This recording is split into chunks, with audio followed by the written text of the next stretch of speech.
नमस्कार दोस्तों, कैसे हैं आप दोस्तों। कल हमारे गांव में हमारे यहाँ श्री सिद्ध बालाजी पीठ धाम पर मेला लगता है। हमारे गांव में ही श्री सिद्ध पीठ बालाजी का मंदिर है और वहाँ पर मेला लगता है हर साल। तो हम हर साल मेले के अवसर पर अपने गांव जाते हैं। तो आज हम निकल रहे हैं, अभी शाम के 5:30 बजे हैं और अब हम देहरादून से निकल रहे हैं गांव के लिए। और दोस्तों, आपको भी दिखाते हैं हमारे गांव का मेला। बहुत अच्छा सिद्ध पीठ बालाजी धाम है हमारे गांव में, तो आपको भी कल दर्शन कराएंगे। चलिए दोस्तों, चलते हैं गांव के लिए।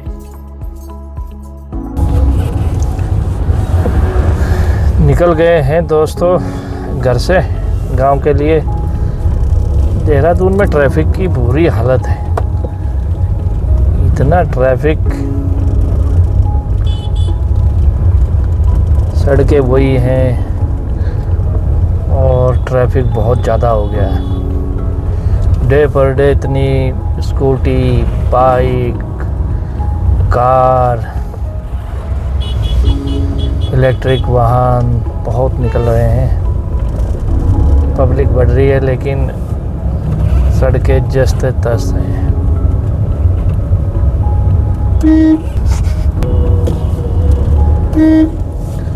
ये आ गए हैं कारगी चौक और अब यहाँ से लेफ्ट ISBT की साइड चलना है।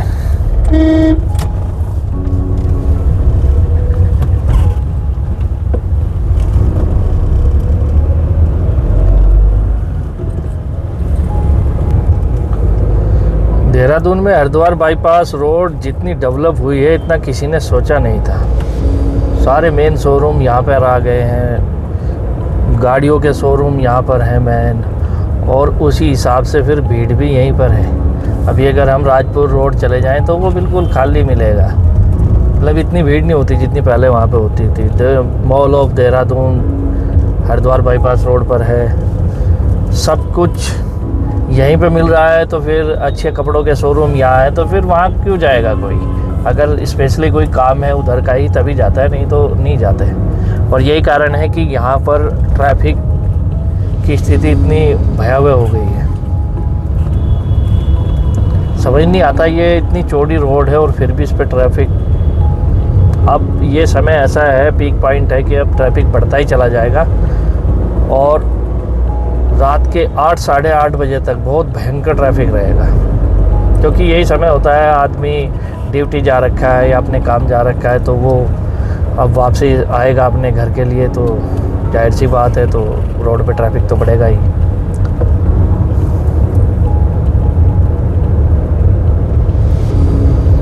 दो तीन नए हॉस्पिटल यहाँ पर खुल गए हैं और बैंक्वेट हॉल है यहाँ पर, तो शादियाँ हो रही हैं। पहले हिंदुओं में शादियों का एक सीज़न चला था, अब मुसलमान भाइयों में शादियों का बहुत ज़बरदस्त सीज़न चल रहा है। तो ये भी एक जाम का बहुत बड़ा कारण हो जाता है। जो मेन हाईवे पे जितने भी ये बैंक्वेट हॉल हैं, ये भी जाम का एक कारण है।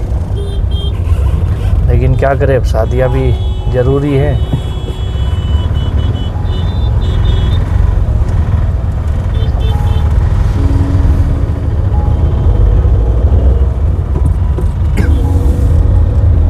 और ये अपने सरोवर के का जो होटल है ये सामने, ये अब इसका नाम चेंज हो गया है। ये शायद ये सरोवर ग्रुप ने बेच दिया है, ये क्या है, गेटवे इसका नाम हो गया है।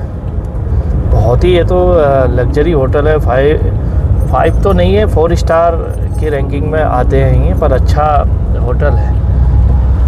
तो कह रहे हैं कि ये टाटा ग्रुप ने लीज पे लिया है, कुछ ऐसा सुनने में आ रहा है, और नाम है इसका गेटवे रखा गया है।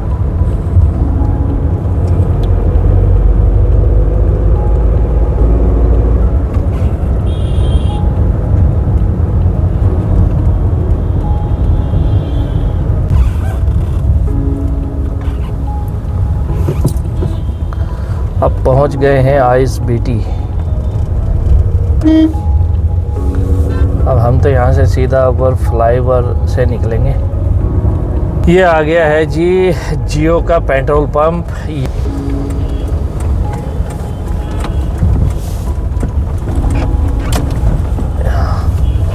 पेट्रोल पंप बढ़िया है, जियो के पेट्रोल भी बढ़िया ही है, इसके तेल की क्वालिटी है। जो मैडम ने उधर इशारा कर दिया है तो भैया अब तो उधर ही जाना पड़ेगा। ओके सर, रोक दे हैं। यहाँ तो दिख रहा कितनी। हाँ ये दिख तो रही। तेल तो हो गया है, पेट्रोल भरा लिया है और टायर में 2 में हवा भी बहुत कम थी, हवा भी चेक करा लिए। और अब सीधे निकलते हैं गांव की साइड। 6:15 बज गए भाई, और अभी ग्राफिक वाली रोड चौराहे पे ही आए हैं।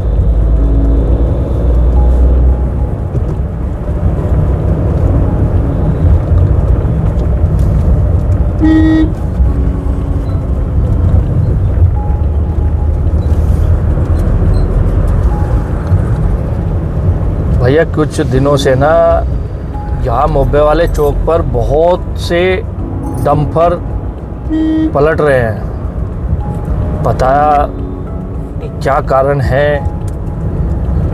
अब कोई तो कहते हैं कि जी यहाँ पे इतने एक्सीडेंट हो गए, और कई दफ़े तो यहाँ मौतें भी हो ली हैं। ऐसा सीन बन रखा है कि और पलटते क्या है कि भारी वाहन पलटते हैं। अब पता नहीं किस किस तरीके की भ्रांतियाँ हैं। कोई कह रहा है कि जी जो यहाँ पर मौतें हुई हैं वो दिखती हैं, वो एक्सीडेंट करवा रही है। देखिए ये ट्रक देख रहे हो, पूरे जला खड़ा है ये। और लेकिन हम कहते हैं कि भाई आप ये रात बिरात में आते हैं भारी वाहन, और ये जैसे ही असर रोडी क्रॉस करके एंटर करते हैं देहरादून में, तो ये उस समय रोड खाली होती है, तो ये आते हैं तेज़। जहाँ तक मुझे लगता है तो ये तेज़ आते हैं, और जब इन्होंने इतना लोड कर रखा है और फिर ये क्या करते हैं, अचानक जब ब्रेक मारते हैं तो वो गाड़ी नहीं कंट्रोल हो पाती। तो शायद उस वजह से होता हो, लेकिन भाई हादसे बहुत हो रहे हैं। अब इधर की साइड तो अगर यहाँ मोब्बे वाले चौक पे आप अपनी गाड़ी लगा रहे हैं तो भैया बिल्कुल मत लगाना। इससे या तो पीछे लगाओ या इससे थोड़ा आगे जाके लगाओ, क्योंकि यहाँ पर 1 महीने में मेरे हिसाब से पिछले 4 हादसे हो चुके हैं। इतना भयंकर वाला सीन है यहाँ पर।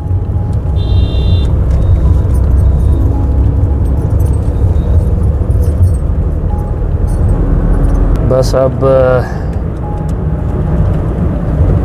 जंगल में एंटर कर जाएंगे। यहाँ से अब शुरू हो जाएगी अपनी Dehradun to Delhi national highway, जो भी नया बना है 6 लेन।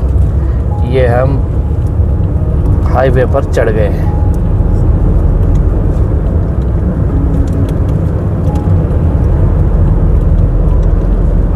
टोल रोड प्रारंभ हो गई है ये। अभी तो खैर इस पे कोई टोल शुरू हुआ नहीं है, लेकिन बोर्ड लग गए हैं।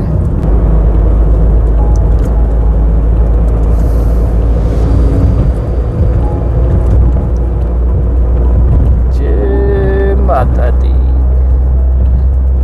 माँ डाट काली का मंदिर आने वाला है। पहले आसरोड़ी चौकी आएगी, उसके बाद में माँ डाट काली का मंदिर है। तो दोस्तों, जैसे हम पहले भी अपनी वीडियो मैंने बताया कि जब हम इधर से निकलते हैं तो माता का आशीर्वाद लेके ही निकलते हैं। तो पहले हम पुरानी वाली जो डांट है अंग्रेज़ों के टाइम वाली, उससे निकल के माता से आशीर्वाद लेंगे और फिर निकलेंगे हम गांव के लिए।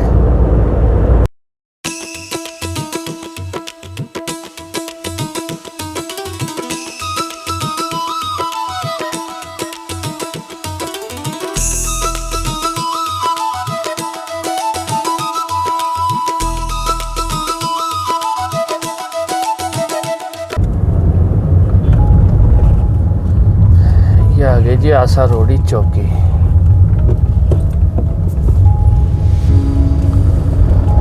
भैया पिछले 2-3 दिन से यहाँ भयंकर चेकिंग हो रही है देहरादून में। यहाँ पर 2 पार्टियों का झगड़ा था। कोई दिल्ली की पार्टी थी, वो किसी क्लब में रुके और ऐसा बताया जा रहा है, पूरी जानकारी तो नहीं है कि उनके बीच में क्या हुआ होगा, लेकिन वो किसी क्लब में कुछ उनका पेमेंट का इशू था, तो वो बिना पेमेंट के जा रहे थे। क्लब के मालिक ने पीछे से, वो जा रहे थे अपनी वाइट फॉर्चूनर में और पीछे से ब्लैक थार लगा दी क्लब के मालिक ने और उनमें फायरिंग हो गई। अब कोई रिटायर आर्मी अफसर, वो सुबह सुबह अपना टहलने की, उन सभी को आदत होती है, तो सुबह सुबह सब टहलते हैं और आर्मी वाले तो स्पेशली है, वो तो चाहे बारिश हो चाहे गर्मी सर्दी हो, वो तो घूमते ही घूमते हैं। अब वो कोई जोशी जी थे, रिटायर कर्नल, अब उनकी फायरिंग वो जोशी जी को लग गई, कर्नल जी को, और वो उनकी चेस्ट में लग गई और वो तो गिर गए। किसी ने जब उनको देखा तो चेस्ट में लगी हुई थी, तो हो सकता है कि वो बेचारे ऑन द स्पॉट ही जो है मर गए हों। अब जब उनको देखा तो वो तो ऑलमोस्ट डेड थे। अब बताओ, किसी की आपसी लड़ाई में आपने दूसरे का घर उजाड़ दिया, उनको तो मार दिया। अब देहरादून में पता नहीं क्यों ये इस टाइप की चीज़ें बढ़ रही हैं, बहुत ज़्यादा बढ़ रही हैं। जैसे जैसे देहरादून का डेवलप हो रहा है, ऐसे ऐसे ये चीज़ें भी बढ़ रही हैं। तो नई गुफा से नहीं निकलेंगे, पुरानी वाली से ही जाएंगे और माता रानी का आशीर्वाद लेकर तब फिर गांव के लिए निकलेंगे।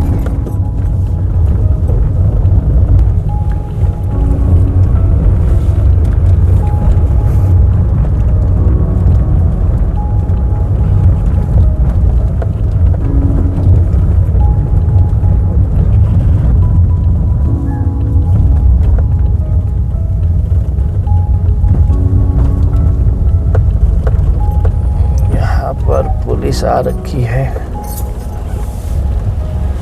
उत्तर प्रदेश पुलिस।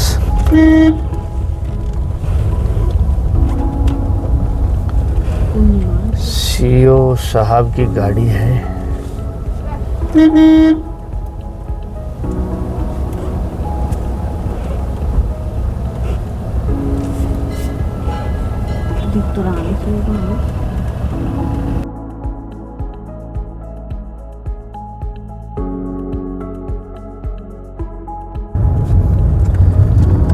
मैया के दर्शन कर लिए हैं और अब निकलते हैं सीधा गांव के लिए।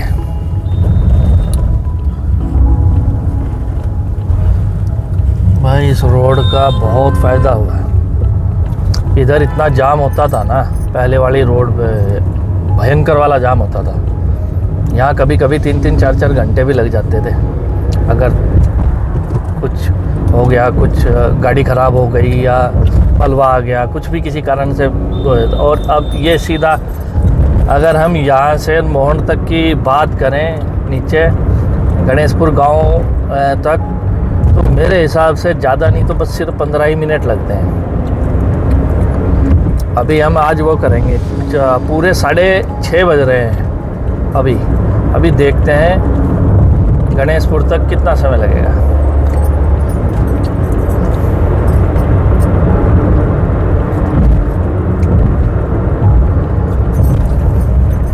भाई नितिन गडकरी जी को इस बात के लिए तो बधाई है कि उन्होंने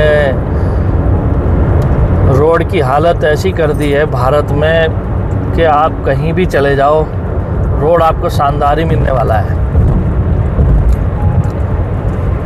4 लेन, 6 लेन, 8 लेन। सुना है कि जो दिल्ली से मुंबई हाईवे है वो बहुत लाजवाब बना है। मैं आज तक गया नहीं उधर की साइड, अगर कभी जाने का मौका मिला तो ज़रूर दिखाएंगे। ये देखिए साउंड प्रूफ हाईवे बना दिया है। ये जो साइड में लगे हुए हैं इनको, ये साउंड को रोकने के लिए लगे हैं, जिससे कि जो अपने जंगल के जितने जानवर हैं कि उनको हॉर्न से कोई तकलीफ़ ना हो। ओए होए, सनसेट हो रहा है और बादल हो रहे हैं, क्या प्यारा नज़ारा आ रहा है।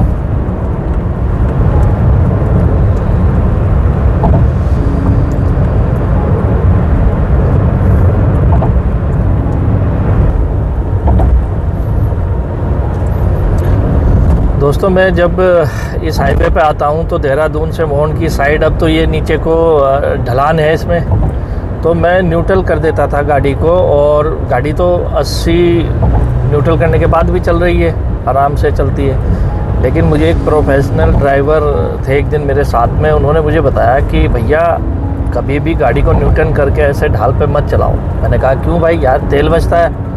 उसने कहा भैया तेल तो बचता है, न्यूट्रल में गाड़ी का बंद होने का खतरा होता है। अब मैंने कहा अच्छा भाई, कह रहा हाँ, न्यूट्रल में गाड़ी के बंद होने का खतरा होता है। अगर गाड़ी बंद हो गई और आप 80 की स्पीड पे हैं तो इसके ब्रेक और हैंडल लॉक हो जाएगा और एक्सीडेंट हो जाएगा, गाड़ी एक्सीडेंट कर देगी, और बहुत भयंकर वाला 80 की स्पीड पे एक्सीडेंट होगा। मैंने कहा अरे बाप रे, तो भाई बहुत खतरनाक चीज़ है। तो उसने कहा भैया गाड़ी अपने गियर में चलाओ, क्योंकि जब तक गाड़ी गियर में रहेगी और क्लच से पैर हटा रहेगा तो गाड़ी कभी बंद नहीं होगी, क्योंकि मशीनरी है, कुछ भी दिक्कत आ सकती है। न्यूट्रल खड़ी हुई गाड़ी के बंद होने के चांस होते हैं, लेकिन अगर गाड़ी गियर में है और गाड़ी रफ्तार से चल रही है तो गाड़ी बंद नहीं होती। तो कह रहे इसलिए इस टाइप ये इस तरीके से कभी नहीं करना चाहिए। यार ये तो बड़े अच्छी बात बताई। तो दोस्तों आप मुझे कमेंट में बताना जो प्रोफेशनल हैं कि क्या वाकई में ही ये बात सच है। मुझे तो सही लगी उसकी बात, तो उस दिन से मैं कभी भी न्यूट्रल गाड़ी करके नहीं लाता ढाल पे, मैं गियर से ही लाता हूँ।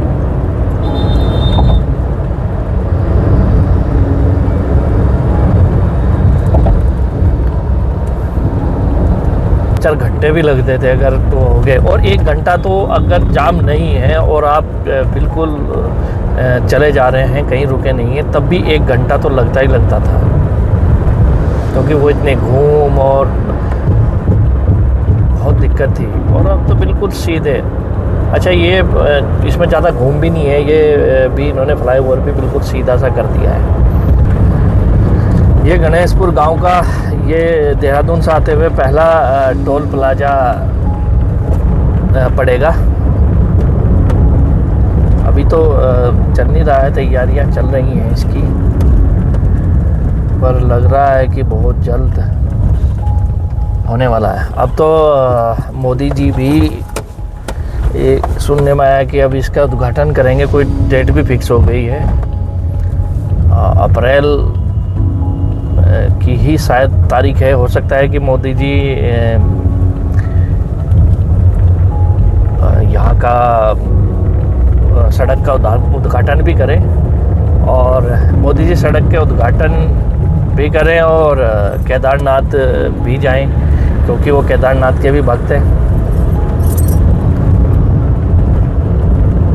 वो पिछले साल आए नहीं हैं, तो हो सकता है इस साल वो कपाट खुलने में आए।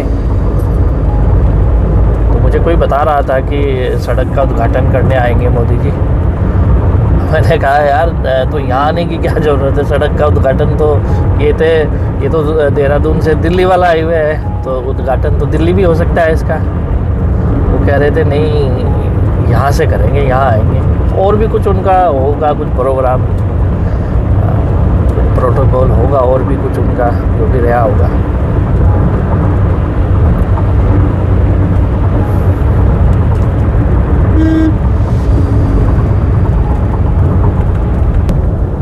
तो चंडीगढ़ आ गया दिल्ली। ये अपना बिहारीगढ़ फ्लाईओवर है, पूरा बिहारीगढ़ इसके नीचे है, काफ़ी बड़ा फ्लाईओवर बनाया है। ये सीधा बिहारीगढ़, और बिहारीगढ़ से आगे जो नदी पड़ती है उसको भी क्रॉस करके ये आगे निकलता है। तो भाइयों अभी गांव में श्री बालाजी धाम पहुंच चुके हैं और अब अंदर चलते हैं और श्री बालाजी के श्री चरणों में प्रणाम करके उनका आशीर्वाद प्राप्त करते हैं और अपने मन की मनोकामना उनसे मांगते हैं। श्री बालाजी आप सभी का कल्याण करे, आप सभी के मनोकामना पूर्ण करे। ऐसी में श्री बालाजी धाम शेरपुर खेलमऊ से सभी के लिए प्रार्थना करता हूँ।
खुश होंगे हनुमान राम राम किए जा, खुश होंगे हनुमान राम राम किए जा, खुश होंगे हनुमान राम राम किए जा, खुश होंगे हनुमान राम राम किए जा।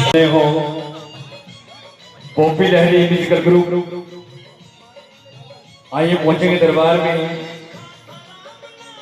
मेरे बाबा की पावन ज्योति दरबार में पहुंच चुकी है। आदरणीय शर्मा जी के द्वारा पूजन का कार्य, उसके बाद श्री बालाजी महाराज के चरणों में पावन ज्योति का प्रकाश करते हुए चलेंगे और पहुंचेंगे musician.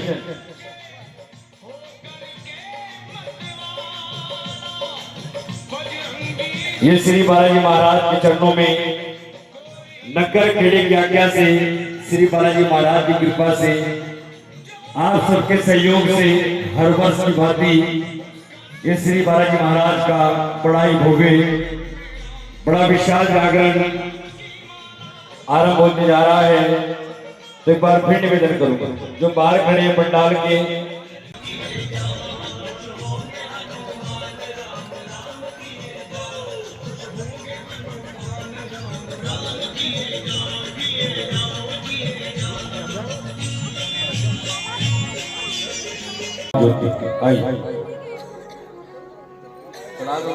Hello hello Om Hari ओम नमः। ओम स्वस्ति न इंद्रो वृद्धसर्वा, स्वस्ति न पूगा विश्ववेदा, स्वस्ति न सारथ्यो अरिष्टानेमिः, स्वस्ति नो बृहस्पतिर्दधातु मेघदस्वा मारुतः, वृष्टिमातरः शुभं जावानो विदधे भुजगमयः, अग्निजिह्वा मानवः सूरचक्रसो विश्वेनो देवा अवसाचमन्यः, भद्रं कर्णेभिः शृणुयामदेवा, भद्रं कर्णेभिस्तुष्टो वा पुंसस्तानो विभ्यासे महि देवाहितं यदायुः शतमिन्द्रियः